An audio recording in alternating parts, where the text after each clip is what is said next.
Meron po bang makukulong dito, Senator? May makukulong dito, Senator. May makukulong na congressman, makukulong na senador, may makukulong na DPWH official, may makukulong na contractor. Tingin nyo, hindi pa rin sapat yun?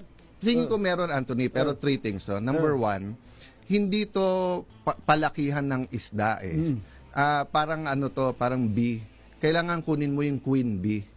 Pag hindi mo nakuha yung queen bee, manganganak na manganganak lang yan. Nandiyan pa rin yan, di ba? So, syempre, ang temptation eh, senador, mas mataas yan. Pero mastermind ba yun? Di ba? O, naniniwala ba tayo, Zaldico?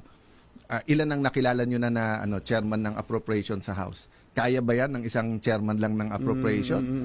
Di ba? Di sana, yan ang hindi na tatakbong presidente. Dapat tumakbo ka na lang.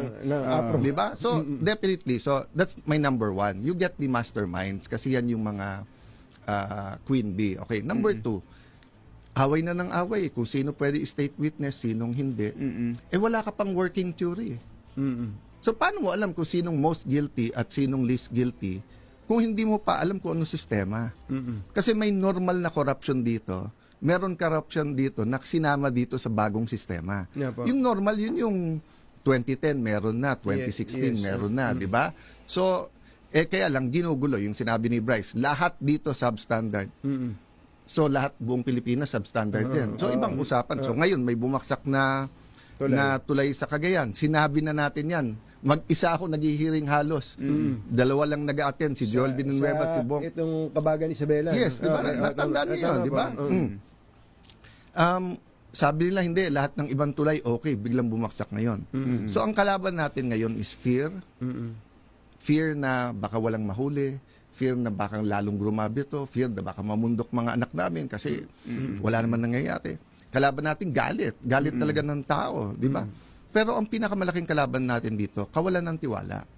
Di ba? Parang sa media, di ba? Sa dami niyong puhunan, it's yung tiwala sa inyo ng tao. Kaya ka nga sumasagot, Anthony, pag may bumaba na, kasi tiwala. So, yes, meron na nagtitiwala sa Pinklawan. Yes, may nagtitiwala sa DDS. May nagtitiwala kay President Marcos. Di ba? Pero in general, walang tiwala tao sa gobyerno eh. At no point in our history na pag sinabi yung congressman, senador, etc. Nagpapapicture nga sa akin, binibiro ko sabi ko, taga DPWH ba kayo? Hindi sir ha! So, lukuhan lang. Diba? Pero pwede din nila balik ta rin eh. Pwede din nila sabihin, sir, hindi kami magpapapicture ha. Baka meron ka dyan eh. Diba? So, mababa yung trust.